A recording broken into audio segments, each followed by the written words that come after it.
Bueno, muy buenas tardes, damas y caballeros. Estamos en un nuevo episodio de Historias Bélicas. Estas historias que contamos junto a mis súper geniales compañeros. Está con nosotros el doctor Jorge Vigo. ¿Cómo está, Jorge?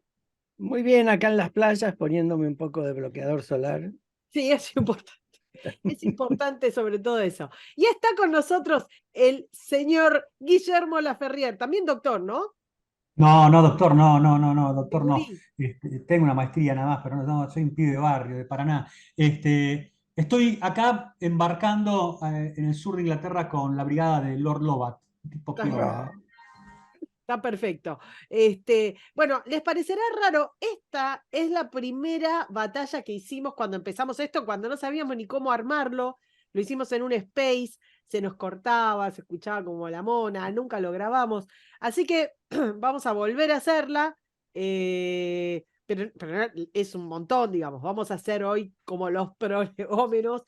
Pero Mm. antes que nada voy a hacer, y como verán, yo soy Karina Mariani, esta voz que tengo de medio de gangosa, así medio de Graciela Borges, tiene que ver con un estado alérgico terrible, así que pido disculpas a la audiencia. Bueno, a ver, ¿qué tengo que decir? Que tenemos una página. A ver, Historias Bélicas tiene una página buenísima. Ahí tenemos de todo, se llama historiasbélicas.ar, historiasbélicas.ar. ¿Qué van a encontrar? Van a encontrar todas las batallas que hicimos, todas las historias, todos los especiales de película, todo en nuestras tres plataformas: YouTube, Evox y Spotify. Y además van a tener el seguimiento de las guerras actuales, tanto la de Hungría y Rusia como la de Israel-Hamas, y trivias, historia de la guerra. La verdad que tenemos de todo. Entre otras cosas, tenemos nuestro crowdfunding para aquellos que quieran apoyar nuestro trabajo. Pueden donarnos, si están en Argentina, por Mercado Pago, y si están en el exterior, por PayPal. Vamos a hacer un mini segundo en el que ustedes pueden suscribirse, likear, compartir, me gustear, todo lo que puedan hacer con este trabajo para compartirlo y para que el algoritmo diga esto es muy interesante y se lo ofrezca a más gente. 1, 2, 3 ya. Bien. Y ahora no sé si me queda algo más, muchachos. No, ¿no? Todo. Ah, No, mm. perdón, y tenemos una dirección de correo donde, si ustedes quieren, nos pueden escribir, que es historiasbélicasok@gmail.com. Historiasbélicasok@gmail.com. Bueno, ahora ya estamos. Don Laferrier, adelante, todo suyo. Bueno, acá vamos a hablar del desembarco en Normandía. Esto seguramente nos va a llevar más de un programa, así nomás de un toque. Este, Esta operación, a ver, yo no sé, yo tengo mis dudas de si fue la operación anfibia más importante de la historia. Yo creo que Iwo Jima, sobre todo Okinawa, le disputan el tema, pero sin lugar a duda fue, desde el punto de vista de la mirada occidental de la guerra, el punto más importante porque se tocaba las costas de Francia. Acá hay un error a veces conceptual, se dice, bueno, es el desembarco en Europa, olvidando que en el 43 Claro. con la operación Husky se había desembarcado en Sicilia y después se va a Salerno, a Italia, ¿no? Y todo esto, así que Anzio y todo eso, así que, qué sé yo, es como decir si Italia no está en Europa, pero en fin, más allá de eso, es una operación tremendamente compleja, muy importante, estaban muy cerca de la costa de Gran Bretaña con respecto a la costa francesa, hay un montón de engaño, hay mucho de intriga política, hay errores garrafales de parte del mando alemán, y de todo eso vamos a hablar. Y también termina siendo la respuesta final, ¿no es cierto?, de los aliados, acá termino, al pedido que desde el año 41 el tío José Mm. Stalin venía haciendo de abrir el famoso segundo frente, y nada lo contentaba al pibe este, ¿no? Mm. Así es. Adelante, Jorge. Sí, Estoy así, sí, ¿eh? está bien. Silencio, Eh, silencio el micrófono porque estoy estornudando, damas y caballeros. Esto es ah, televisión, ¿verdad? eh, pasemos a la segunda placa. Eh, sí, como dice Guillermo, es una de las operaciones más grandes eh, en competencia con Okinawa y demás, pero también hay que tener en cuenta, y por eso también lleva mucho tiempo, Es la primera operación tan compleja y tan amplia que se ha hecho en el mundo. ¿Mm? Y además, porque para los que estén viendo el mapa, cuando uno dice la batalla de Normandía, no solo es la preparación como cualquier batalla, sino que es además el desembarco en las playas, la toma de Cherburgo, el aseguramiento de Caen, la batalla de Saint-Lô, la batalla de Abranches, Mortain y finalmente la bolsa de Falaise. Es decir, son varios meses, son varias batallas dentro de una gigantesca batalla y que realmente no termina. Para algunos, por ejemplo, termina con la bolsa de Falaise, para otros terminan con la entrada a París. Es decir, Sí, es una hay otros que gigantesca pensamos batalla. que, yo me sumo a los que pensamos que cuando se rompió en Saint-Lô ya estaba, pero bueno, es una Sí, forma de verlo. Sí, una forma de verlo. exactamente. Eh, Así que es muy compleja. Aún viéndolo como lo ves vos, Guillermo, sigue siendo un monstruo, con un Sí, montón de complicaciones y un montón de cosas. Eh, ¿Quiénes fueron los personajes que lideraron este asunto? Así los vemos en la página 3. El presidente Roosevelt, por mm, supuesto, de los Estados Unidos, el primer ministro Churchill, eh, con ideas afines y no tan afines, ambos Yo dos. ahora, desde que veo Churchill, lo veo a Guille. Ya, y sí, haces bien. se Tenemos, ha compenetrado tanto en el personaje, ¿viste? Que... Y bueno, tenemos algo ahí con Winston. después tenemos Sobre todo la humildad, Sí, sí. la sencillez. la sencillez. Eh, Después tenemos ahí al jefe de Estado Mayor norteamericano, el general Marshall. Ese es un tipo que un día tenemos que hacer un programa de este tipo de gente, ¿no? Sí, es un Porque hombre Marshall fue clave para los norteamericanos y para los aliados en general. Era un tipo superior, ¿eh? sí, sí, indudable, Este indudable. era un tipo que estaba muy por arriba de varios, ¿eh? Y en, Muy por arriba de varios. Guille, y en relación con Roosevelt, ¿cómo lo ves?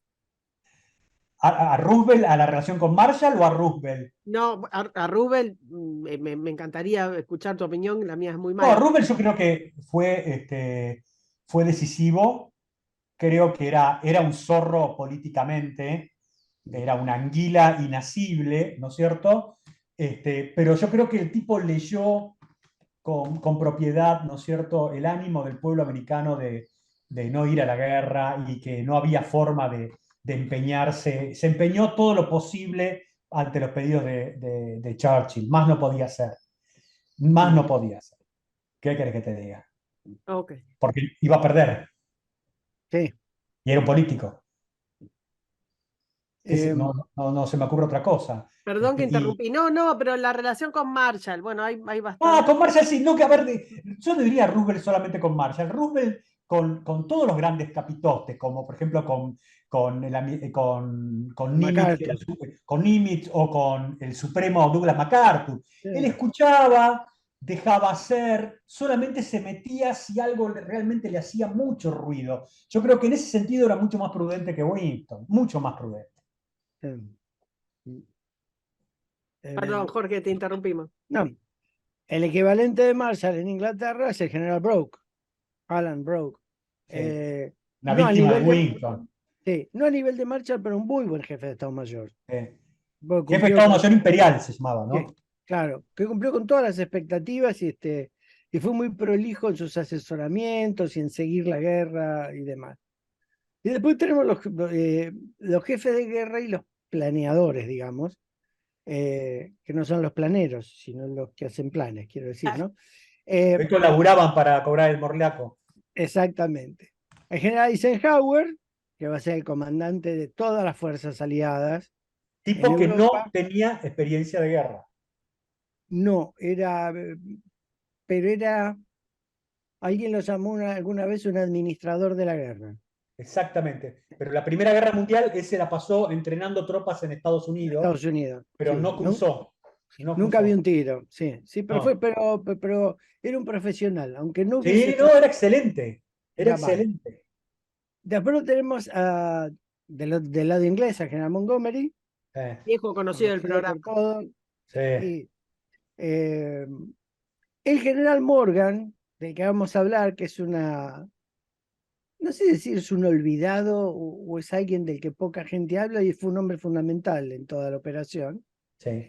Y también la figura de Mountbatten. Lord Mountbatten. Lord Mountbatten, que tuvo que ver con todo esto también. Hay, por supuesto, muchos más personajes que los iremos mencionando, pero estos son los que están en la génesis del problema. Del lado alemán, en la siguiente, lo tenemos, por supuesto, a Hitler, figura estrella de History Channel. Eh, eh, Que lo vamos a Adolf- agarrar durmiendo la siesta. sí, la verdad. Le A su hicieron, jefe, le hicieron un oso, le hicieron ahí operaciones para distraerlo, pobre hombre. Así no, también, Sí, ahí no se puede decir. estuvieron muy astutos. ahí estuvieron todos prendidos en meter la pata, la verdad. El jefe de Estado Mayor, o dentro de esa estructura extraña que había armado Hitler, el general Keitel, un amanuense. Sí, un aplaudidor de los que Exacto. muchos que conocemos, ¿no? A mí siempre me llamó la atención, viste, esto de cuando vos decís el alto mando alemán, porque la tradición dice esto debiera ser como una máquina de relojería, ¿no es cierto? Sí, Las interacciones, yo dependo de esto. Y durante la Segunda Guerra Mundial, el Estado Mayor alemán fue un caos. sí, sí. Un caos de órdenes y contraórdenes, una cosa loca. Sí, no, totalmente diferente de lo que pensó y creó Moltke. Exactamente, los Totalmente hubiera diferente. matado a todos. Sí. Después tenemos los jefes de guerra, Rommel, obviamente, el jefe del grupo de ejércitos B, que es el que recibe la invasión. Ronstedt, el jefe de los ejércitos alemanes en Occidente.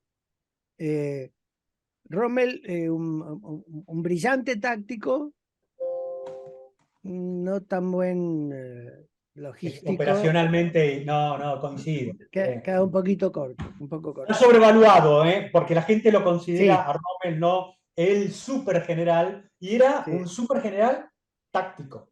De táctica, de combate. Rosen es el gran, es un estratega, es un general, Sí, un hombre que trabaja bien. sí. No sé si decir que era muy, muy brillante, pero era muy bueno. Por lo menos era muy Con, bueno. con un nivel de autohinchada, iba a decir de pelotas, importante. Era un tipo que medio cascarrabián también, ¿eh? Sí, sí, bravo. Y un bombiván. Los que están debajo de ellos dos, el general Dolman, que es el jefe del séptimo ejército, que tiene a su cargo Normandía, y el general Marx, que es comandante de un cuerpo de ejército bajo Dolman. Y Marx es muy interesante porque es el único que avisoró casi a horas del desembarco que podía tratarse de Normandía y cómo iba a evolucionar. Después hablaremos con él. Y el general von Schweppenburg, que es el comandante de las fuerzas blindadas en Occidente, pero que tampoco son todas las divisiones blindadas, que depende un poco de Rundstedt, pero que también las divisiones dependen de Hitler, así que un muy buen comandante es tropa blindada, pero desaprovechado.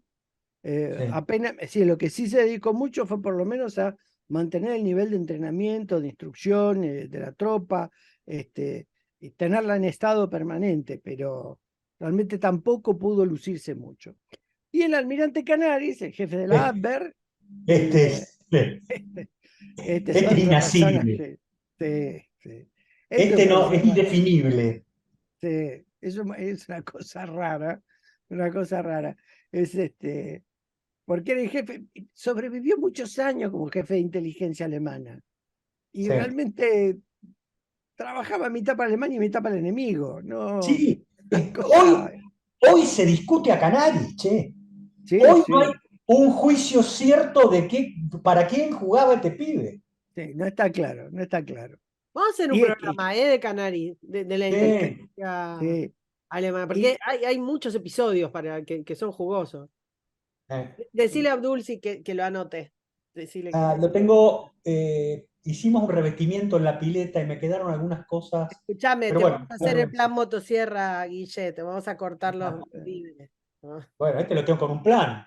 Bueno, por Sí. eso. Lo tenemos, sí, ustedes también, lo tenemos a full, Pero con dos nosotros planes. no lo usamos, lo Sí. usás vos, toda la pileta. No, pero lo tenemos con 2 planes todo, así que no jodan. Pues sí, igual decir que anote bien Canaris, porque si no va a terminar llamándolo al hijo del gobernador Morales. Claro. Vamos a tener un Sí, problema ahí. Es decir, Canaris. sí. Así que Canaris es importante porque precisamente todas las operaciones de decepción pasaban por él también, Claro. por subordinados de él. Así que tampoco nunca vamos a tener en claro si pasaron por accidente o la dejaron pasar. Pero además, el compañero Canaris, la gente de él procesaba el engaño aliado. Sí, Pero claro. ustedes qué dicen, que lo sabían y estaban trabajando para los aliados o que se lo comieron.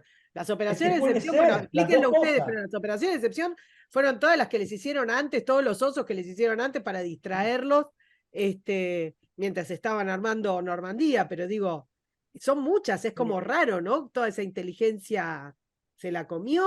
Sí, es decir, hay una parte, digamos, de habilidad aliada, Sí.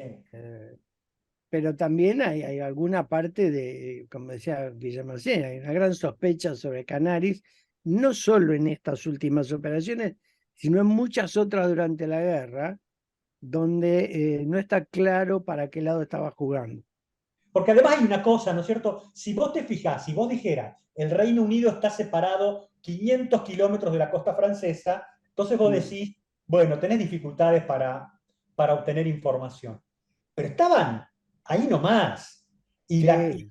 y la concentración de las últimas semanas previas a la invasión era muy difícil de, digamos, de cotejar eso con ese ejército que teóricamente iba a desembarcar en Calais. Dale, Sí, claro. ¿me entendés? Que ahí hay una cosa que hace ruido. Sí, no, incluso también hay muchos espías alemanes que son captados por los ingleses usados como doble Claro. agente. Es decir, llama la atención el número. No es tan común que un agente se haga doble. Es decir, hay mucha cosa rara ahí, mucha cosa rara. Y no es Así, y además, digamos, los aliados no tenían la expertise de los soviéticos para todo este tipo de engaños, ¿no? sí, No tenían esa cultura tan grande, pero qué sé yo, no sé. Es muy sí, raro los Canaris, ¿sí? exactamente. Pero veamos, si estos son, como decíamos, los personajes principales y que irán apareciendo a medida que entremos en el campo de batalla, pero veamos cómo empezó esto y cuándo. En la página siguiente hay un pequeño esquema. En realidad, para Churchill, la idea de desembarcar en Europa nace con la evacuación de Dunkerque. Sí, señor. Ya desde ese momento Churchill está pensando cómo volver. No ha terminado de evacuar a los ingleses, que está pensando cómo volver. Estaba solo. Sí, estaba solo. Porque dicho sea de paso, el almirante que hace la evacuación de Dunkerque, que es el almirante Ramsay, es el que va a comandar la operación Neptuno, que es el desembarco en Normandía. Es el traslado de tropas. Los pibes son todos los mismos que están jugando acá. Claro, sí, eso sí. Entonces, ya empieza a pensar en eso, está tramando cómo, las discusiones con sus jefes, como decía vos, solo. Y una de las cosas que aparece inmediatamente es, vamos a volver, pero no podemos dejar que los alemanes estén tranquilos y se asienten en toda Europa. Entonces crean el Comando de Operaciones Combinadas, o el Servicio de Operaciones Combinadas, porque tuvo varios nombres, que es, para lo que llamamos todos coloquialmente, la organización de los comandos que van a dar golpes en Europa, en las zonas de ocupación alemanas. Y perdón, y el nombre comandos, Winton lo saca de la guerra Boer, de los comandos de los Boer. Exactamente, de los grupos de combate de los Boers. Exactamente, todo acá tiene que ver con todo, viejo. El primer comandante es el almirante Keyes. Las primeras operaciones no salen del todo bien. Uno podría decir que se debe a la inexperiencia y demás, pero hay algo que no está caminando. Entonces lo suman al Comando de Operaciones Especiales al almirante Mountbatten. Él le trae glamour al tema, viejo. Claro, Y Mountbatten es más guerrero, es decir, entiende más la tarea que tiene que enfrentar que lo que hace Keyes. Y bueno, y es tan emprendedor y y empuja tanto que finalmente a Keyes le agradecen los servicios prestados, lo mandan a la casa y lo dejan a Mountbatten como jefe de las operaciones especiales. Mountbatten va a decir que, hablando del Estado Mayor de Keyes, que nunca había ¿Lo visto dejabas? un Perdón. Estado Mayor de gente tan cobarde, porque no se animaban a hacer. Te iba a decir, lo Eh, dejabas a Mombaten en el Hotel Libertador, te armaba el gabinete en 2 minutos. sí, en 2 minutos. Eh, Claro, porque piensen esto, Mountbatten entiende lo de las operaciones especiales, entiende las operaciones de comando, pero además se da cuenta, teniendo en cuenta dónde quiere ir Churchill, que esas operaciones tienen que servir para recabar información de las zonas de ocupación, de las playas, de los asentamientos de fuerzas alemanas. Es de decir, cómo reaccionan. claro, va mucho más allá de lo que tiene. Ese empuje hace que Churchill lo tome a Mountbatten, pobre almirantito, recién llegado, y lo mete en la Junta de Estado Mayor Imperial. Que cae como el traste, Sí, porque, se porque lo el pibe querían. Mountbatten venía con 3 destructores hundidos. Sí, sí. El tipo No, pues comandando 3 destructores que hundieron, ¿viste? Era sí, medio raro. se lo querían comer crudo realmente. Pero el tipo, lo que pasa es que también hay que verlo desde otro lugar. Además de ser almirante, era de la familia real. Claro, Así que, por más que lo empujaras y demás, el tipo estaba parado en un lugar distinto que todos los otros oficiales. Así claro. que yo creo que eso también lo ayudó. No creo que él se haya abusado de eso, pero sí creo que eso lo ayudó a poder Sí, moverse, a poder ubicarse. sí, sí. ¿Qué sucede? Por más empuje que hagamos acá, Churchill se da cuenta que Inglaterra sola no va a poder. Y que por más que le pida a Roosevelt apoyo y demás, bueno, ese apoyo nunca iba a alcanzar para un nuevo desembarco en Europa. Pero a fin de 1941 se produce Pearl Harbor. Y como diría Churchill, gracias a Dios, los americanos entran en la guerra. La tenemos pendiente, Pearl Harbor. Sí, Sí, es sí, así. sí. Entonces, ¿qué sucede? Inmediatamente se hace, en enero del 42, se hace la reunión, la conferencia Arcadia. Las conferencias de la Segunda Guerra Mundial son muy importantes y es muy buena para seguir la historia de la guerra. La conferencia Arcadia, ¿qué es lo que resuelve? Resuelve Alemania primero. ¿Por qué? Porque dado el ataque a Pearl Harbor, ahora hay 2 focos importantes que son Japón y Alemania. Y Churchill y Stalin y Roosevelt Roosevelt. se ponen de acuerdo en que primero hay que liquidar el problema alemán. Y ahí tiene un problema Roosevelt, porque Sí, internamente en Estados Unidos los tipos querían pegarle el palo a los japoneses. ¿Está Japonesas, claro? sí, La sí, prioridad era esa dentro claro. de la gente. Pero lo que pasa es que Roosevelt, la visión de Roosevelt era volver a Estados Unidos a Europa. Está Sí, claro. La visión geopolítica de él era eso. El otro sabía que en algún momento lo podía arreglar, pero lo de sí, Europa era diferente. era muy diferente. Así que, digamos, ahí Roosevelt tiene una visión mayor. Sí. ¿Mm? Eh, ¿Qué otras cosas suceden en Arcadia? En Arcadia, Marshall y con Eisenhower, que Eisenhower en este momento está en la división de planeamiento del Estado Mayor americano, empiezan a pergeñar la idea de algunas operaciones. Una se llama Sledgehammer, Sí. que Como la proyectaba serie. ya, exactamente, proyectaba un desembarco entre Le Havre y Calais. Y eventualmente, si se le complicaba la vida a los rusos, tenía otra operación complementaria que era desembarcar al sur de Cherburgo. Pero eran planes muy, digamos, muy crudos todavía. Perdón, Eh, recordemos porque saben que los oyentes, ¿no? Que a mí me paga la embajada rusa, entonces tengo que decir esto claro, que voy Y a la expresar inglesa ahora, la ¿no? vi. Y sí, la de Estados Unidos, los dos, soy pago por las dos. Pero A esta altura del campeonato, mientras los aliados occidentales todavía estaban perdiendo hombres a nivel centenares o miles por ahí, los rusos perdían a nivel millones. Claro. Millones. El 80-90% del esfuerzo de guerra alemán estaba en el frente del este. Sí, claro. Por eso, Guarda con eso. también por eso Stalin les venía rompiendo. Claro, el Claro. tipo tenía todos los pibes estos Sí. ahí. Y no es que tenía unos nenes de pecho, tenía a todas las fieras habidas por haber ahí. Ahí, claro. Entonces tenía Así que- razón el tío al pedir. En eso hay que. Sí, hay que en eso tenía razón. Estos primeros planes de desenvolver en Marshall son más voluntariosos que otra cosa, pero bueno, es una manera de empezar a hacer el ejercicio del planeamiento.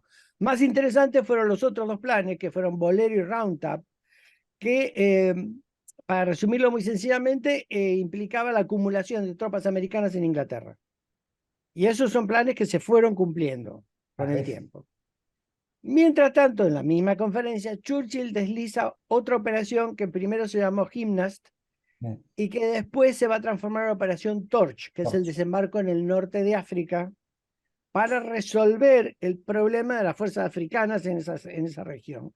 Y también para resolver todo el territorio francés dependiente de Vichy en el norte de África. Y además aproximar el bochín a la mirada que tenía Winton, de ir por el lado de Lubiana, es decir, ir por abajo, por el sur, de entrar por el Adriático y pegarle por el sur a Europa, ¿no? A Europa, exactamente.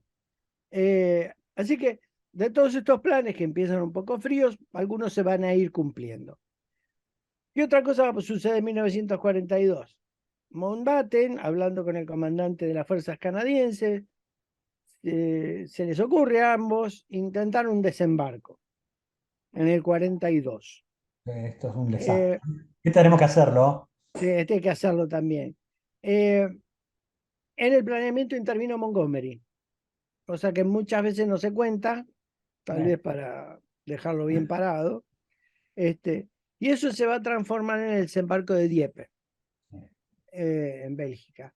Fue un desastre, en Francia, un desastre. Fue desastre en Francia, perdón, fue desastroso, pero sirvió para acumular experiencia, para entender en qué se habían equivocado, qué le faltaba, cómo deberían ser, porque acá también hay una cosa que hay que tener en cuenta. Acá todos hablan de grandes operaciones de desembarco, pero no había ninguna doctrina escrita. No, tal cual. Aparte, en Dieppe desembarcan hasta tanques. Sí, desembarcan un montón de cosas. Pero, no salen de la playa al final, porque está tan mal. Es decir, pero no tenían ni idea de qué era. La verdad, esa es la central. No tenían ni idea de lo que era. Así que pese al fracaso, el fracaso, digamos, es un tristísimo fracaso, pero va a servir para acumular información. Que los canadienses cobran hasta decir basta. Ahora, pero ¿por qué? Uno dirá, bueno, ¿por qué hablan de tantos planes? ¿Por qué Dieppe y demás? Bueno, porque la idea original, cuando se hace Arcadia, era desembarcar en 1942. Una idea fantástica pero de fantasía, porque no había ni lancha de desembarco. No había manera de hacerlo. Y tal vez, digamos también que están compitiendo contra la demanda de ese mismo tipo de material en el Pacífico. Sí, eso va a ser muy importante porque cuando pasen la fecha de 42 a 43, en la del 43 va a ser Roosevelt el que le va a tener que llamar a Churchill y decirle, che, no llegamos porque se me complicó el Pacífico. Claro. Así que, es decir, también es eso que hay que verlo. Es tan grande el área estratégica de operación de esta guerra que hay que ir enganchando cada pieza para que vaya encajando y vaya acomodándose. Tal cual. Es muy complejo, muy complejo. Quienes formamos parte de Historias Bélicas, agradecemos muchísimo tu apoyo y colaboración. Podés hacer tu aporte a Mercado Pago si estás en Argentina y a PayPal si estás en el exterior, para disfrutar de muchas historias bélicas más. Muchas gracias. Pero bueno, llegado el 43, se produce la reunión de Casablanca. A mí me hubiera gustado estar en Casablanca, ¿no? Sí, con Rick. Con Rick, en el café de Rick, ¿no? Exactamente. Eh, y ahí pasan algunas cosas. Se crea el COSAC. Sí. El COSAC es el Comando Supremo Aliado, digamos. Pero cuya Perdón, función lindo, original lindo el bar de Rick con la inteligencia, ojo, ojo. también, ¿Cómo por corrían los rumores supuesto, ahí? Che, por esto no supuesto. es un detalle menor, porque los pibes estos se pasearon casi hasta el último año de la Primera Guerra Mundial sin un comando conjunto, ¿eh? Sí, sin Ojo duda, el parche con eso, ¿eh? claro, Acá están aprendiendo de las lecciones de la guerra anterior, sí. porque en la Ahora, guerra anterior no tenían un comando un conjunto comando. durante el 90% de la guerra, una Claro, sí, locura. hasta el final no hubo un mando unificado. Ahora, el COSAC, eh, que tiene el nombre de comando y demás, en realidad era una organización de planeamiento, Claro. que va a estar en cabeza precisamente de ese general Morgan que hablábamos hace un rato. Y es Morgan el que traza los primeros planes, el que empieza a ser prolijo con los detalles, el que piensa qué se necesita y qué no, el que hace los estudios de zonas y demás. Así que el trabajo de Morgan es fabuloso. Tan fabuloso que después cuando Eisenhower se haga del comando del Shaef, que va a ser un comando real, lo va a tener a Morgan dentro de su Estado Mayor. Es un trabajador de primera línea. Y es más, es tan de planeamiento el COSAC que Morgan se va a pasar un año y pico prácticamente haciendo planes no sabiendo para quién, Claro. porque no tiene un jefe. No sabe si lo tiene que dar a Churchill solo, si a Churchill, a Rubel, si a Rubel, a quién le da los papeles, no tiene la menor idea. Bueno, pero ¿sabes Pero que en la doctrina militar existe eso de que haya comandos que son comandos de planeamiento? Es decir, son como una fábrica de chorizos que vos le decís, dame un plan para invadir Viale, provincia de Entre Ríos, ¿entendés? Y los sí, tipos te producen eso. ¿Y para cuántos? Y para tantas divisiones, tantas cosas. Y te hacen eso. Y no tienen ni idea para quién. sí, claro, entonces Morgan va a estar muy preocupado por eso realmente. Sí, Está pasan otras cosas. en esos ¿Eh? comandos, ¿cómo afecta en esos comandos la inmediatez? Digo, en la cabeza de estos tipos que se están tomando el tiempo de estudiar la zona, de estudiar, ¿cómo afecta el día a día? Porque mientras tanto la guerra está que arde. No, que están dedicados a eso. No, no, no. Digo, pero No. en la cabeza, ¿no? Porque te debe Ah, urgir no, pero es que no están con el día querer a día. Vos, solucionar. en una guerra, vos tenés diferentes estamentos de planeamiento. Hay tipos, bueno, países serios, que están pensando hacia una operación X, como es en este caso, y su única dedicación es esa. No están viendo qué pasa en el frente norte que todavía Está a bien, Von Guille, pero Todt te no lo tiene que afectar. Ah, seguro, Digo, ¿cómo? seguro. Tenés un hijo que está en la guerra, te Eso reventaron sí, algo, ya sé, pero no están siguiendo las operaciones ni diarias ni las posteriores a las diarias. Están claro, en un futuro indefinido. Porque claro, pienso, desde Dunkerque, de decir ya estamos en el fondo del pozo, hasta el 44, esa emocionalidad, ¿no? Ah, sí. Nada, perdón, los interrumpí. no, pero está Pensaba bien, el pero tipo es que vos decir, decís, estuvo un año investigando esto, y digo, ¿y este tipo que lo tenían investigando mientras pasaba todo? Pero bueno, no hablamos de la cantidad de planes que se hacen y no se hace sí, nada. claro. Además hay que verlo, vos usaste una palabra correcta, Karina, es el investigador. Claro, Es el investigador que está encerrado en un laboratorio para investigar, no sé, la cura de la caspa. Y todo lo demás que pasa alrededor no le importa.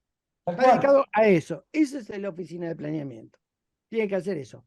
Lo que le va a llegar de la novedad es, apareció este nuevo tanque, descubrimos este procedimiento táctico como digamos, una suma de información que puede afectar el planeamiento.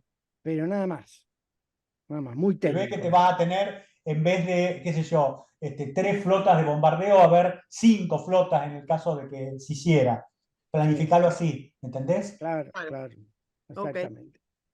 Eh, el COSAC va a acompañar Husky, que es, como dijiste vos hace un rato también, Guillermo, el desembarco en Sicilia, otro desembarco de aprendizaje, sobre todo para el desembarco aéreo. Sí, No señor. nos olvidemos que en Sicilia los paracaidistas norteamericanos le dispararon los propios norteamericanos. Sí. cuando estaban Los desembarcando. chicos, los barcos tenían el dedito Sí, medio. rápido. Les gustaba para tirar. Tiraban a lo que. Volaba y tiraban. Sí. Y después Impresionante. el viejo plan Sledgehammer se transforma en Overlord. Sí. Y acá hay una cosa interesante, por eso estamos hablando de nombre de operaciones. Había una oficina que estaba en Londres, donde había carpetas con nombres de operaciones. Entonces, cada vez que se iba a hacer una operación, había que pasar por la oficina para que se sorteara, es decir, lo sorteaba la oficina y tiraba el nombre. Y se lo daba a la oficina que fuera. Bueno, resulta que cuando van a hacer esta, que es el desembarco, y lo que va a ser el desembarco en Normandía, el nombre que sale es bola de naftalina. Un nombre horrible. Y cuando le llega eso a Churchill, el que le pone el nombre Overlord es Churchill. Sí. Dice, este es ridículo, no lo podemos llamar bola de naftalina. ¿Podemos hacer, hablando de Winston, una nota sobre Husky? Sí, cómo no. Lo llaman un domingo cuando estaba el plan para hacerse la operación de desembarco en Sicilia, y resulta que una señora que hacía la limpieza en el comando donde se planificaba Husky, se encuentra la carpetita de Husky abierta en una mesa. La señora se la lleva a su casa, la señora de limpieza. La guarda para devolverla al otro día. La ve su hijo y le dice, mamá, esto me parece que es muy importante, top secret, ojos solamente, y todo ese tipo de cosas. La mujer va al del Ministerio de Defensa a devolverla. La atienden de muy mala manera y ella dice, quiero hablar con un oficial. La hacen hablar con un oficial. El oficial, cuando recibe la carpetita, casi se muere. Habla, Brooke lo llama a Winton, que estaba no sé dónde miércoles, y le dice lo que había pasado. Pensó que Winton le iba a decir, quiero la cabeza de todos, ¿no es cierto?, colgado de una pica. Mínimo. Preguntó por el nombre de la señora, colgó y lo llamó al secretario privado del rey. ¿Me siguen? Sí. Sí. Y le pidió que la nombren a esta señora dama del Imperio Británico. Está bien. La hizo nombrar, ahí nomás firmó el rey, la hicieron nombrar dama del Imperio Británico y después descabezó a todo el resto, hizo bosta a todo el mundo, ¿no? Pero a esta tipa la hizo nombrar dama de. Mira vos. Lo cuenta Boris Johnson, ¿eh? Está bueno, no sabía eso. Está muy Sí, bueno. sí. Otra cosa que hace el COSAC, entre todos sus estudios, es preguntarse, volvemos a Europa, ¿dónde desembarcamos? Porque es grande Europa. Ah, Digamos, en el Europa COSAC, o Europa Occidental, porque estaban ya en Italia, estos guachos. Sí, con sí, eso, ¿no? sí. Es una guachadita. Entonces se plantean tres lugares posibles. El Paso de Calais, el más corto, el más cercano, Normandía y Cherburgo. Sí. Mountbatten interviene en la discusión del lugar precisamente porque, como comandante de operaciones especiales, tiene información más fresca de cómo es cada región. Claro. Así que es él el que trae la información. Y lo que a donde llegan es el siguiente, es la siguiente conclusión. Cherburgo está demasiado abierto al Atlántico. Sí. Así que el clima no favorece. Y aunque Calais es más corto, también puede caer en las fieras tormentas del Mar del Norte. Sí. Entonces, el lugar que queda más protegido es Normandía. Exacto. Y por eso Mountbatten insiste, es él el que insiste, que Normandía va a ser el mejor lugar. Porque en última instancia, cuando uno mira el mapa, parece un cajón lo que hay en Normandía. Hay apoyado un cajón, protegido en sus extremos, por Calais en una punta y en la península de Cotentin en la otra. Que la pegó porque recordemos que los 2 días previos al 6 de junio tuvieron unas tormentas tremendas, así que eso hubiera sido peor todavía en los otros lugares que preveían, ¿no? Así es. Y Calais aparte no era como la obvia, no era como, bueno, seguro se piensan que vamos a entrar Claro. Estás más cerca, es más fácil para sostenerlo, era lógico desde el punto de vista logístico, es decir, no tenés tanto esfuerzo, no tenés que tener casi vos hacés como una suerte de ferry, vas y volvés. Acá tenés que llevar todo, ¿me comprendés? Sí. Es distinto el tema. Pero bueno, no. Y finalmente la otra conferencia que es importante, que se produce en el 43 también, es la conferencia Quadrant, que es la que fija el día D.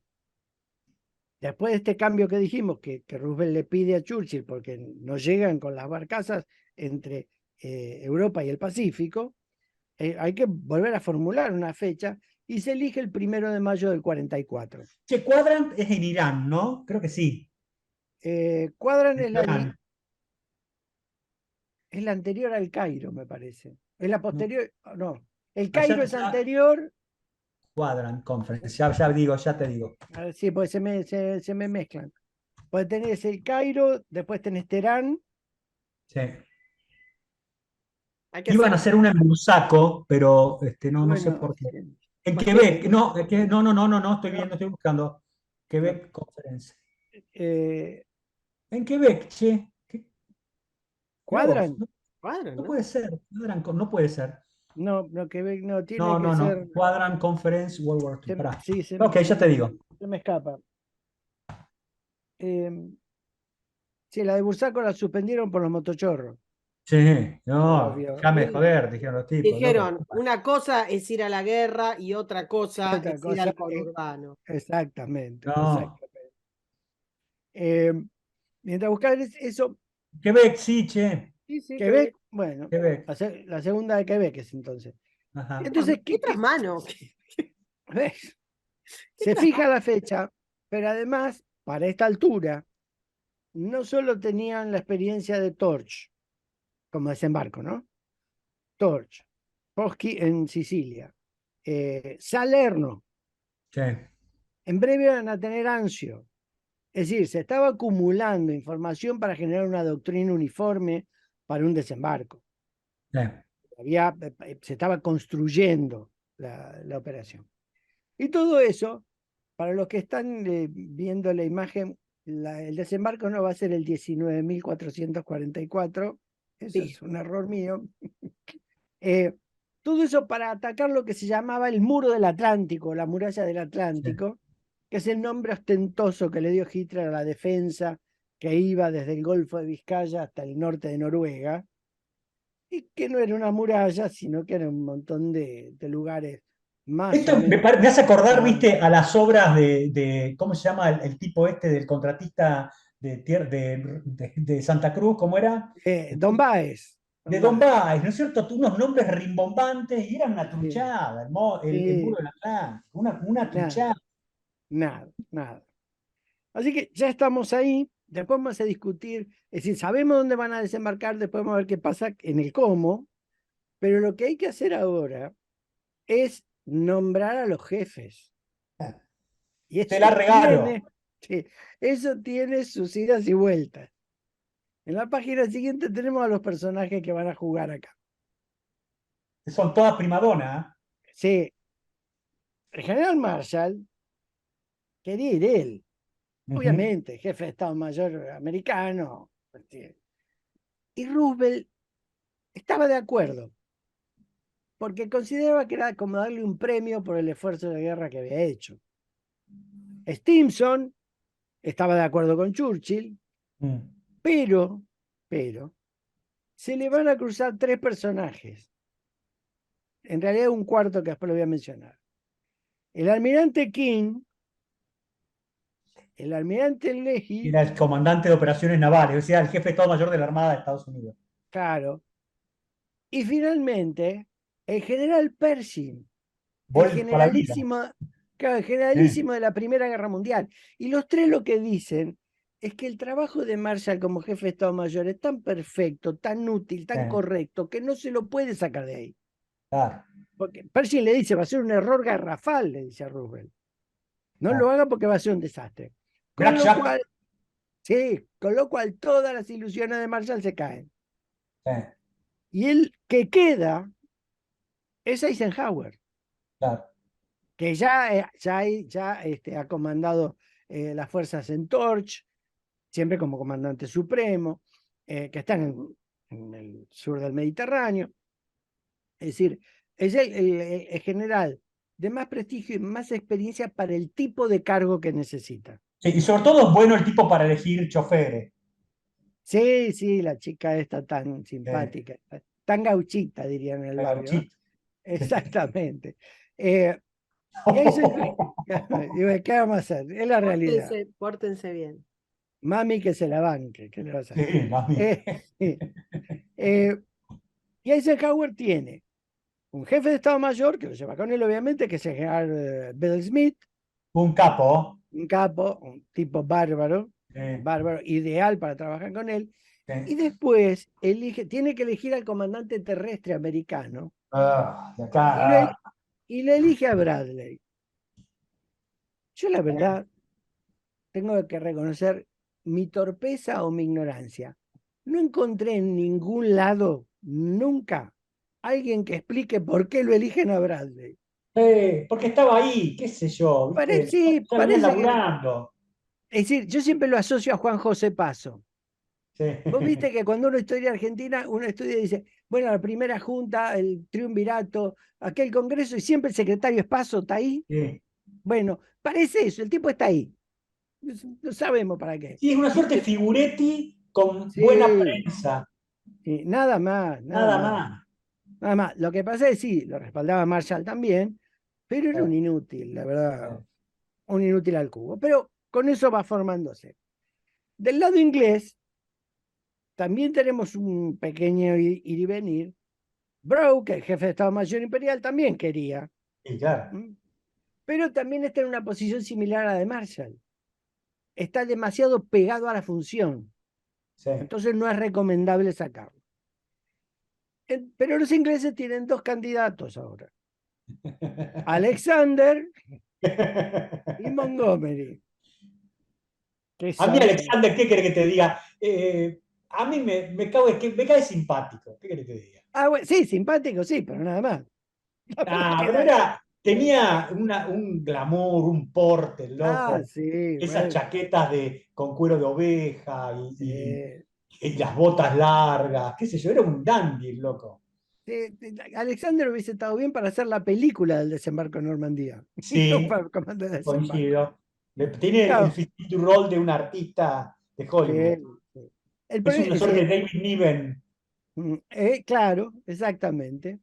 Que dicho sea de paso, en este momento David Niven es teniente coronel de inteligencia Sí, y señor. participa de la operación, con Sí, Peter señor. Ustinov como asistente. Peter Ustinov también, no sabía. Sí, ¿Bien? Peter ¿Eh? Ustinov era sargento mayor, me parece, y era el asistente de David Niven en la oficina de inteligencia que dirigía. Mirá. Después hace Eh, de Nerón. y la base de Nerón y demás. ¿Y qué pasa? Churchill tiene mayor simpatía por Alexander, ¿m? Pero tiene un gran respeto profesional por Montgomery. Broke lo apoya a Montgomery. Pero además hay otro problema detrás de todo esto. Si lo saca Alexander, que es el comandante en Italia, el comandante de las fuerzas en Italia, tiene que poner un reemplazo. Y el reemplazo es Jumbo Wilson, otro general inglés. Que Broke dice que a pesar de que Churchill lo molestaba bastante, Jumbo tenía, y por eso le decían así, tenía la piel de un elefante. Le dijeran lo que le dijeran, le importaba un cuerno al tipo. Y seguía laburando en lo que tenía que hacer. Y discutía y peleaba. Entonces, cuando se está decidiendo esto, es Broke el que le dice a Churchill, si lo sacas a Alexander vas a tener que pelear con Jumbo todo el tiempo. En cambio, si lo tomas a Montgomery, que Broke le dice, me parece mejor, Montgomery sale del octavo ejército, lo pone al general Lisi y se acabó el problema. Así que en ese juego de personalidades, idas y consejos y demás, Churchill se decanta finalmente por Montgomery. Claro. Que a mi modo de ver era la mejor elección. Sí. No había otra cosa para poner. Que, entre paréntesis, Monty quería ser el comandante supremo. Sí, Monty estaba desesperado por ese Estaba comandante. desesperado por ser el mandamás. En Exactamente. Y después lo que quedaba era un pedido de Eisenhower, que era su segundo de mando, y que es el mariscal del aire Tedder. Sí. Un tipo olvidado, pero un tipo Olvidado, brillante. Es el que es el gran hacedor de la estrategia para Eisenhower. Sí. Él es la mente estratégica para Eisenhower. Aparte un tipo calmado, no muy flemático, un tipo que Sí. se llevaba bien con el Estado Mayor, era un tipo excelente para laburar.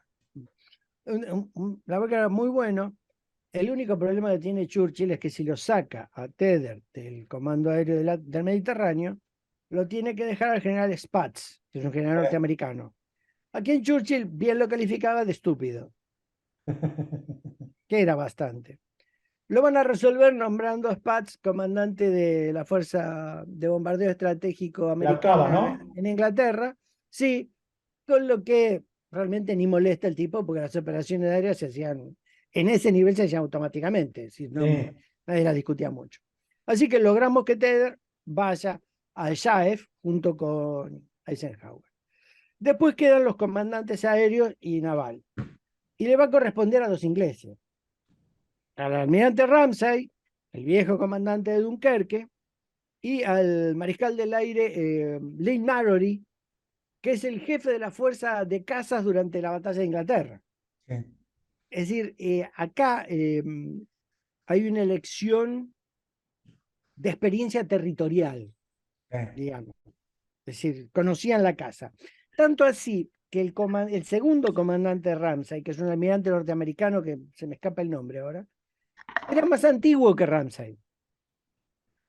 Por lo cual, esa vieja triquiñuela militar de que el más antiguo, no sé qué pito, debería haber sido el comandante debería haber sido el comandante americano. Pero este comandante, que tenía el derecho por ser más antiguo, aunque fuera una estupidez, renuncia a ese derecho y se pone al mando de Ramsay.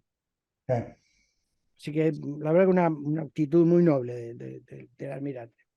Así que ya tenemos ahora los comandantes. Ahora hay que empezar a afinar los planes y hay que empezar a juntar cosas. Estos comandos, porque ahora también vamos a ver qué pasa con el comando alemán, van a terminar integrando a través de los dos jefes políticos, Roosevelt y Churchill, los jefes de Estado Mayor, Marshall y Brooke, y de ellos depende el JAEF, cuyo comandante es Eisenhower. Del JAEF teóricamente dependen las fuerzas francesas libres que dependen de De De Gaulle. Gaulle, De golpe. Está como loco. que está como loco porque no discute, no lo deja ni opinar, se pelea con todo el mundo. Quiere que le muestren todos los planes, todo, eh, todo, todo, todo, todo. todo. Es un escándalo, pero hay una suerte, que es que las fuerzas operacionales, digamos, francesas, le dicen que sea De Gaulle, pero se quedan bajo el mando de Eisenhower. Mm. Entonces le da fluidez a la operación. No hay tanto problema ahí. Y después, por supuesto, se van a ir estructurando las fuerzas que van a integrar el desembarco, que eso lo iremos viendo cuando lleguemos a las playas. En el lado alemán el problema es diferente. Paso. Sí, pasemos. En el lado alemán el problema es que no se resuelve el problema. Sí. Esperá, porque Ahí acá en la 7 tenemos la estructura aliada y en la 8 vamos a tener la estructura alemana. El problema alemán es Hitler. No hay mucha más vuelta que darle. para solucionar más o menos la cuestión. Exactamente. A mí me Y interesa la después que man- me digan qué corno hacía De Gaulle. De verdad pregunto. No, De Gaulle, a ver, nada, pongámoslo en perspectiva. El tipo es el arquetipo, es el que logra Pongo un que ratito más mientras me Francia, contás la 7, que la vimos poco. Bueno, dale. es el que logra que Francia siga siendo considerada uno de los beligerantes, No, número uno. está bien, te pregunto en este Y él detalle. tenía, no, había fuerzas francesas que estaban peleando en distintos escenarios y él quería tener una preponderancia, iban a desembarcar en Francia. Pregúntame a mí algo. Claro. Claro. Y además políticamente, una vez que se produzca el desembarco, y tenía lógica la inquietud de él, ¿quién se hace cargo ahí? Yo. Claro. Sí. Está bien. Claro, digamos, la función de Gaulle es política, Claro. puramente política y no más que política. Eso, no tenía un rol, digamos, en la estrategia, no era un hombre de consulta No. listo. No, y a ver, ojo con esto, no porque no supiera, sino porque no le importaba, Claro. o porque tenía, es decir, le parecía más importante la cuestión política. Tenía conciencia de qué podía hacer y qué no. Claro, Era el profesionalmente, tema político. claro, profesionalmente, desde el punto de vista militar, no había sido más militar, había escrito sobre teoría militar, el famoso libro L'Armée du Métier. El único contraataque acorazado realmente eficiente que hubo contra los alemanes durante la invasión de Mayo fue de él. Fue de él, así que era bueno, pero él estaba ya enfocado en otra cosa. Pero es bueno que estuviera tan enfocado en la parte política, porque eso le va a permitir a Koenig, a Leclerc, A a ya Juin, sí. a Delattre, actuar bajo el mando de Eisenhower en la parte militar sin que De Gaulle moleste. Eso Ok. va a ser un gran éxito. Eso va a ser un gran éxito. Porque digamos todo, De Gaulle era un hinchapelotas para los franceses también. Sí, sí, sí, imbancable. Imbancable. Imbancable, ¿no? El tipo, nosotros nos quedamos con la imagen del presidente saludando así a las masas, pero había que Sí, bancarlo, pero, viejo. sí, sí, bravo, más que bravo. Bueno, Eh, paso al 8. Vamos a la parte Y alemana, entonces. humildad cero. Sí, nada. Bueno, humildad cero en un ambiente donde humilde sabía muy poquito. Pero claro. Bien. Así que se ponía bravo. Bueno, como ha dicho Guillermo al principio, Hitler hizo del Estado Mayor alemán un despelote, directamente. Que una parte la manejo yo, que la parte rusa, que la parte occidental. Un desastre, la verdad que un desastre. Esas divisiones que hacen, viste, tienen grupos de ejército y los dividen en grupos a ese mismo grupo de ejército en el grupo A y B. Hacen Sí, todo, un todo. despelote terrible, terrible. Entonces, ¿qué pasa? En realidad, Hitler actúa virtualmente como comandante y jefe de Estado Mayor del Frente Oriental. Sí. Es de lo que más se ocupa. Pero, a ver, dicho sea de paso, hay una transcripción de una reunión, por ahí por sí, habrá sido 44, donde cuando uno lee, más o menos calcula que la reunión duró 45 minutos, donde Hitler, con otros generales, durante esos 45 minutos, en un frente de 3 millones de soldados, discuten dónde van a poner una división de 10.000.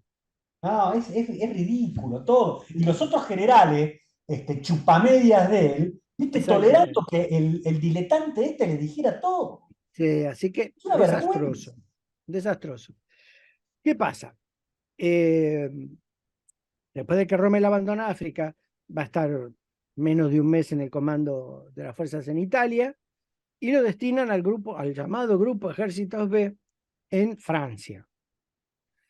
Él depende del jefe de los ejércitos alemanes en el oeste, que es el mariscal Rundstedt.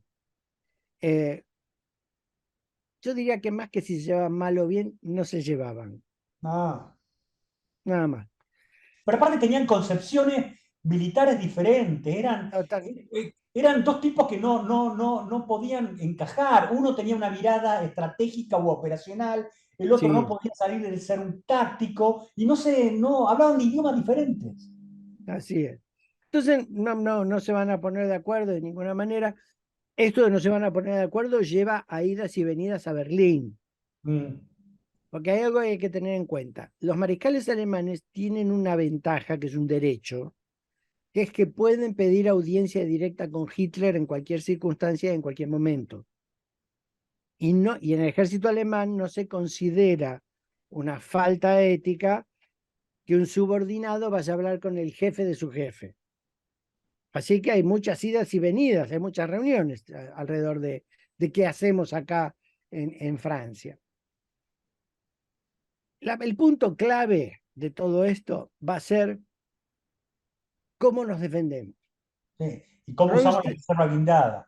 Exactamente. Roosevelt lo que quiere es una defensa firme, digamos, y que en caso de ceder haya un contraataque blindado Mientras que Rommel lo que quiere es una defensa más flexible para la primera oportunidad que haya, el contraataque blindado barra todas las fuerzas de desembarco en la playa.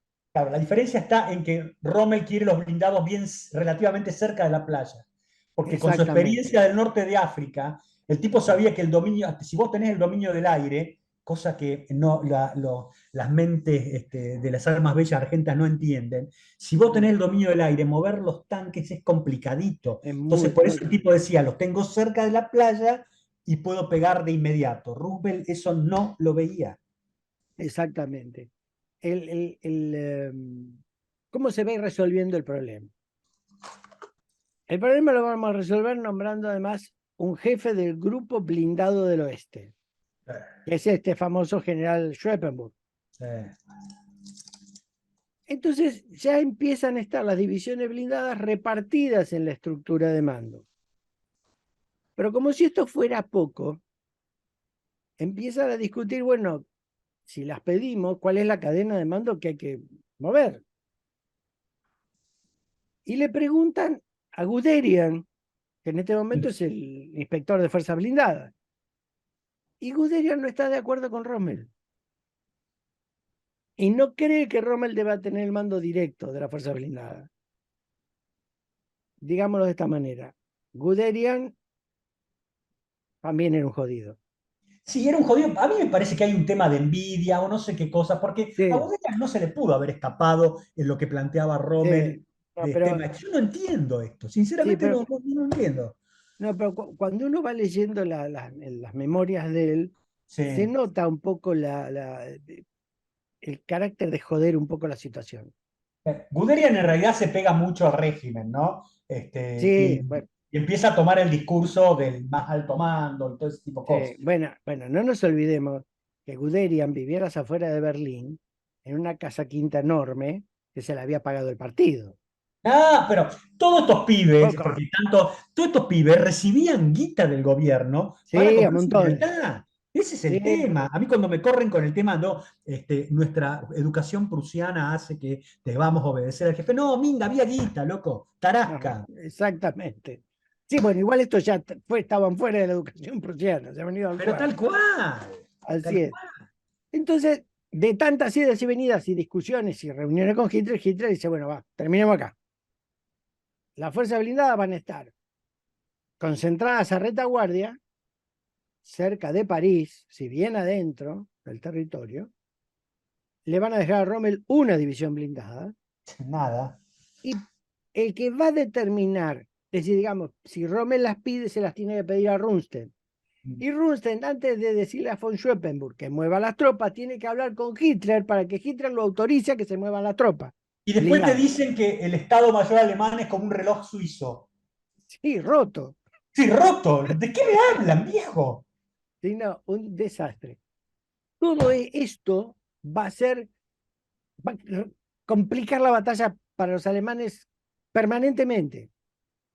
Porque, ¿qué sucede? Como en todas las organizaciones, si las organizaciones tienen procedimientos simples, aunque la operatoria sea compleja, si el procedimiento es simple de entender y de hacer, bueno, la organización se va acostumbrando. Tal cual. Entonces, es como uno diría, se aceita.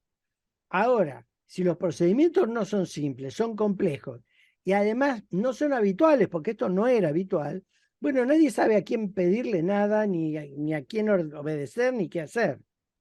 Así que esto complicó mucho. ¿No era habitual esta cosa, digamos, de Hitler, de empiojar, de que todo dependa de él, esta cosa de que tenga la última palabra y empiojar las cadenas de mando? ¿Y quién le iba a decir algo? No, por eso digo, no era habitual que empiojara así. A esta altura del campeonato el tipo estaba como loco. Lo había hecho siempre. Guderian discute a veces con él, pero Hitler nunca le dio bola a Guderian. Pero cuidado que este síndrome de tomar las decisiones así, de acapararla, lo tuvo Johnson durante el Vietnam. Sí, que había que explicarle a él los ataques aéreos que iban a hacer. Sí, es cierto. O sea que cuidado con ese tipo. Y McNamara también tenía esas cosas. Esa maña, sí. Eso se llama micromanagement. Cuidado con eso, que hay una tendencia de algunos tipos de todo esto, ¿eh? Sí, Independientemente de que sea Hitler o no. no, yo creo que hay, lo decía Keegan hace muchos años, decía que la estrategia, No, no lo olvides. Sir John Keegan. Ustedes los decía franceses que que no tienen, desde que usan la guillotina nada más, viejo. el ¿Entendés? Rengo inglés este que escribía de guerra, Dios. sí, estamos, Es hacía, tremendo. Con razón, los No tipos va a agarrar a mi nadie. Ojalá, sí, ojalá lo cierren pronto. necesitan una guillotina que emane sangre de sí, forma bueno, un permanente para poquito, un poquito. darle satisfacción a las Es decir, masas. Qué cosa increíble. Keegan decía, lo dijo en uno de sus primeros libros, que la estrategia había perjudicado más guerras en la historia de la humanidad que cualquier enemigo. Sí.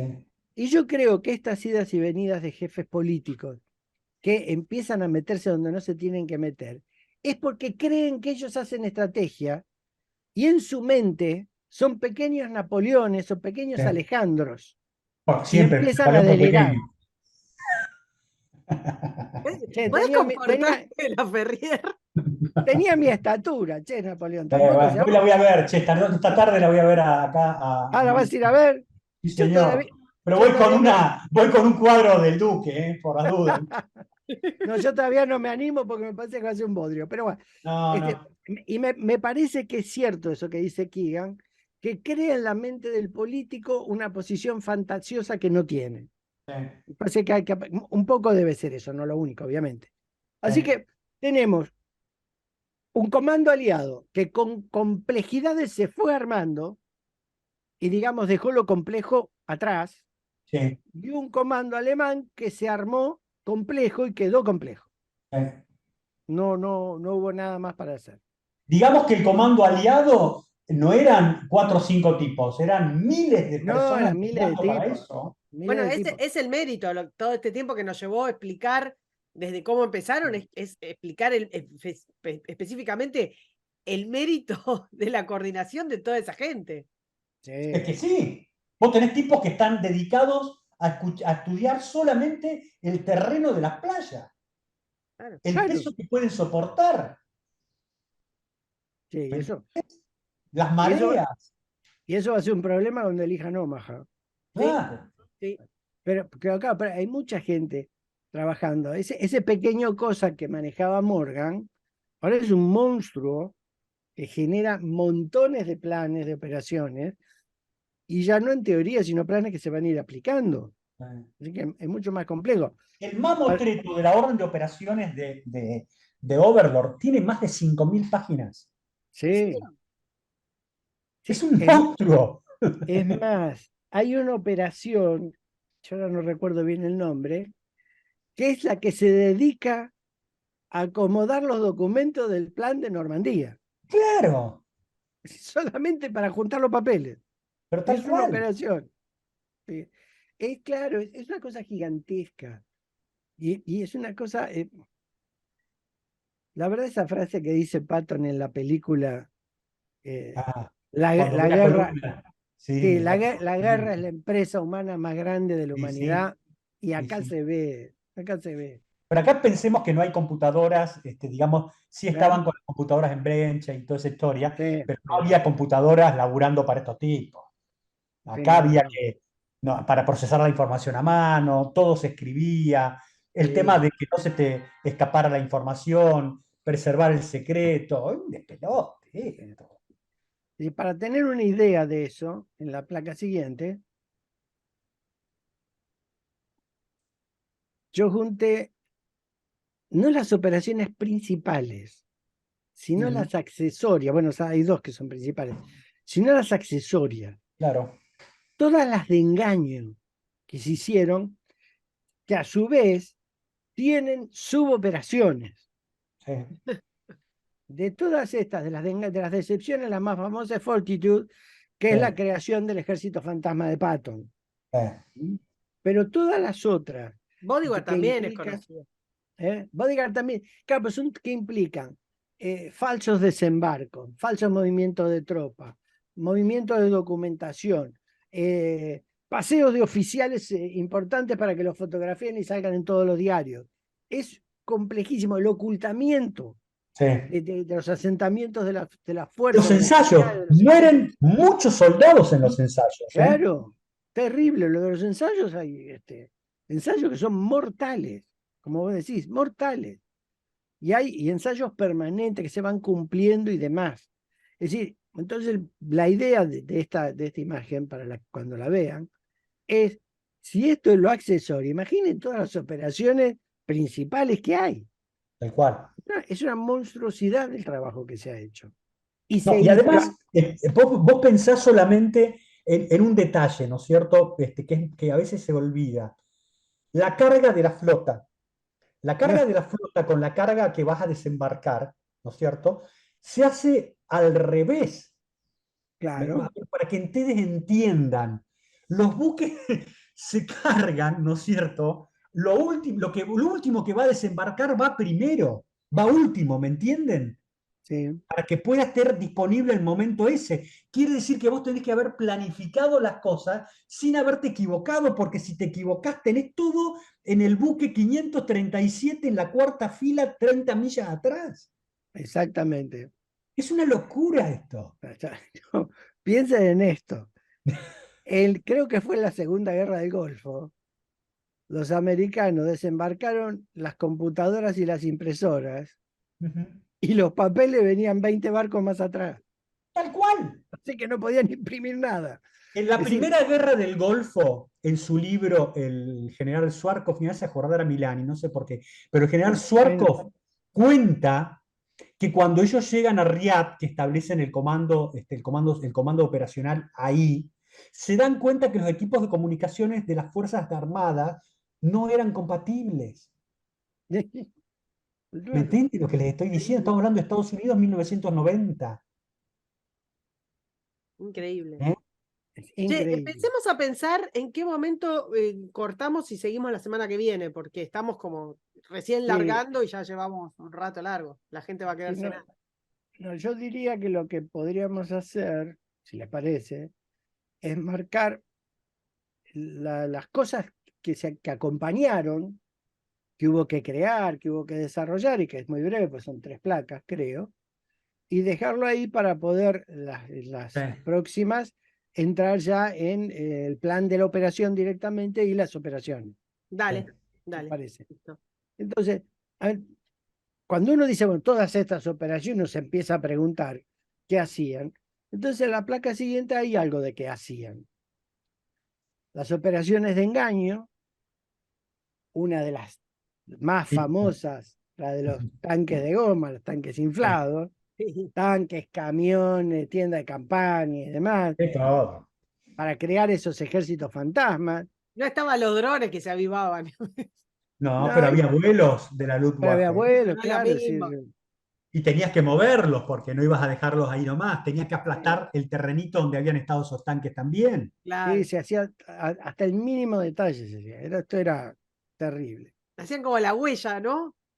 Exacto. Claro. Tenías que simular las comunicaciones. También. Los partes de los tráfico. tipos. ¿Qué tenés? 10.000 tipos tirados por ahí y nadie habla, nadie emite ninguna señal. Sí. No hay camiones que se mueven y lleven gente. No, terriblemente complejo, pero siempre lo hacen. Eso es lo sorprendente de todo esto, que se hace. No se deja de hacer. Otra de las cosas que hubo que hacer, es para los que vayan a ver esta placa, es lo que se llamaron los funnies de Hobart. Los juguetes. Los juguetes de Hobart. Hobart es un general británico especialista en blindados, al que nunca se le dio mucha trascendencia, pero es un hombre muy, muy inteligente y muy capaz y creador de muchas cosas. Y él lo que dijo es, cuando lleguemos a la playa, tenemos que aferrarnos, tenemos que entrar, y hay mucho obstáculo y mucho problema. Entonces, ¿qué hizo? Convirtió una brigada, la Brigada Blindada 79 británica, en una serie de equipos que hoy diríamos equipos de ingenieros.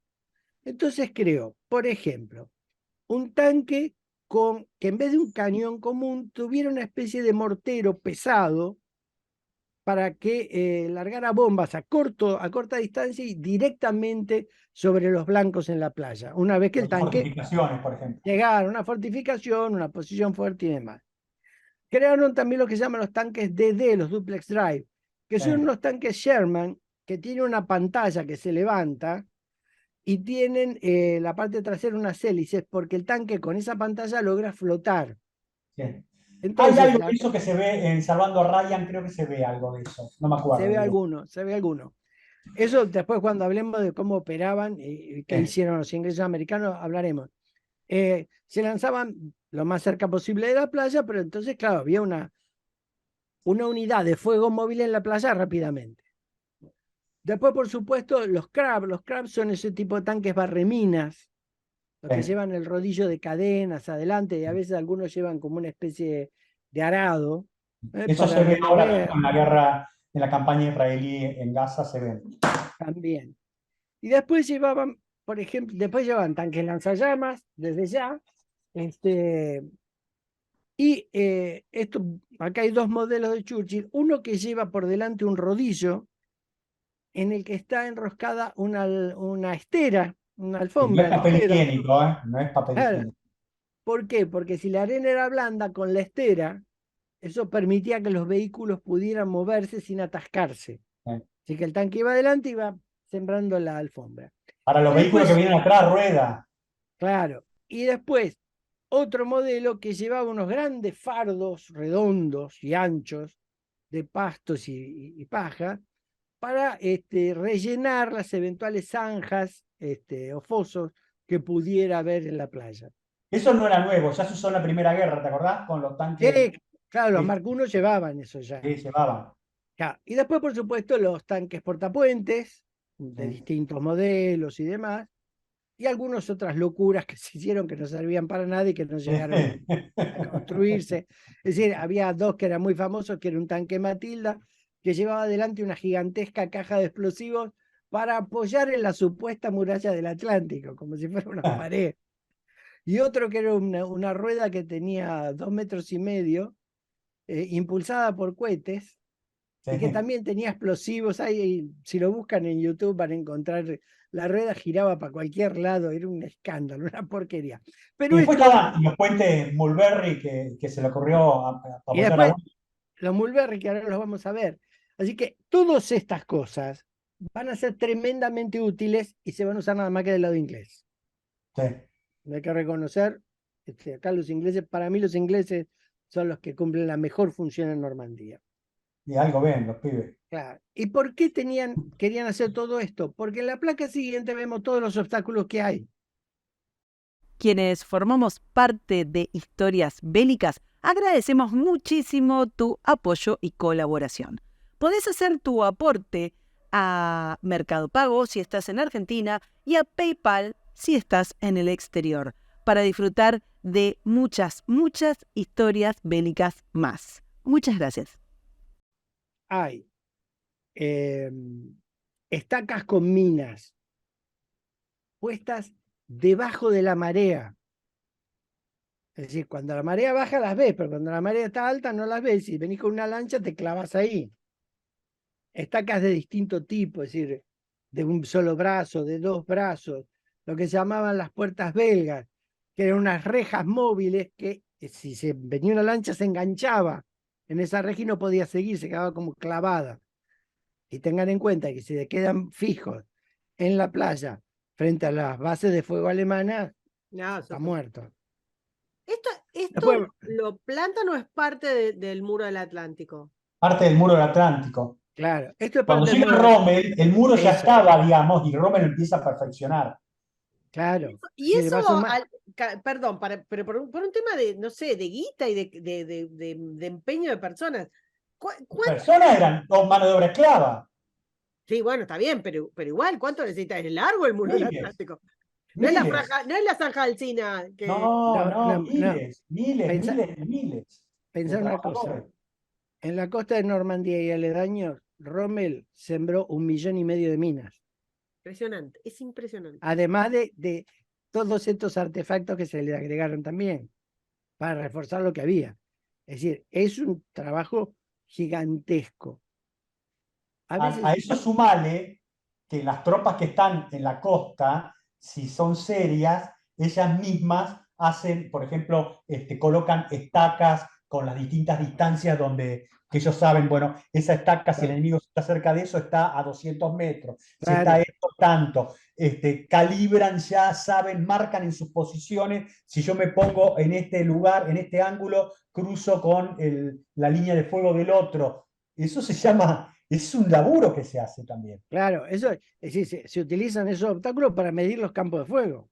Claro. Establecer las líneas, los cruces de fuego y demás. Así que y hacer es el plan trabajo. de fuego de apoyo, cuándo abre la artillería acá, cuándo con morteros, cuándo con todo. Es todo un tema, no es que, uy, aparece algo, le tiro, tirale una bombucha, loco. No, no es así. No. Es decir, y pensemos que detrás de todo esto, en la placa siguiente, están estas cosas. Esta foto que yo puse todavía está en Normandía. Que es la famosa, digamos, del muro del Atlántico, es como estas cosas son las conocidas. Claro. Esta es de las más conocidas. Hay de todo tipo, hay más grandes que esta y más chicas que esta. Entonces, claro, era mucho para hacer y era lógico que Hobart armara una brigada blindada para apoyar el ataque a estas posiciones.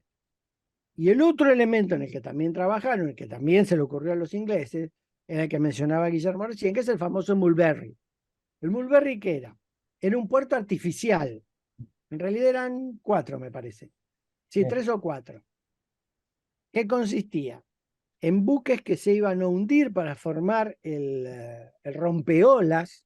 Como si fuera un muelle, como un espigón, digamos. Eso está en la placa siguiente. Después, otros bloques de cemento que iban a apoyar este espigón de rompeolas de buques. Y después, una serie de piezas que iban a ser el muelle real. Es decir, donde los barcos atracaban y descargaban. Es decir, que se ve, en la siguiente lo tenemos más claro. Buena está esta foto. Sí, la verdad que hay buenas fotos de los Mulberries. Son buenas fotos.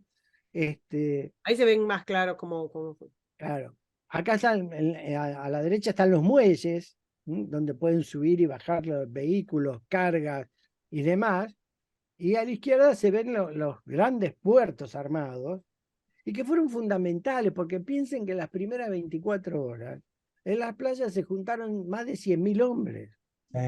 Que tienen que comer, que necesitan munición, que necesitan agua, servicios médicos, necesitan montones de cosas. No se le puede decir, bajá acá que dentro de 3 días vengo y a lo mejor te traigo algo de comer. Sí. Así que esto también fue una operación y hubo que montarlo, y hubo que crearlo. Es decir, no solo construirlo en Inglaterra, sino que después hubo que traerlo y montarlo. Sí.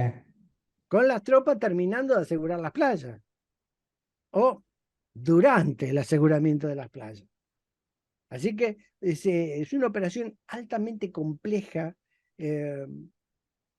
Descomunal. Cuando pienso en la vez pasada que veía los monos en Trafalgar saltando y digo, qué increíble lo que fue esta nación y lo que está pasando ahora.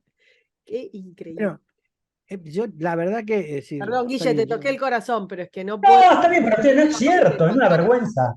Sí. Una vergüenza. No, yo la verdad lo que pienso, tal vez sea por mi edad, ¿no? Pero difícilmente la sociedad del siglo XXI pueda hacer algo parecido a esto. No, olvídate.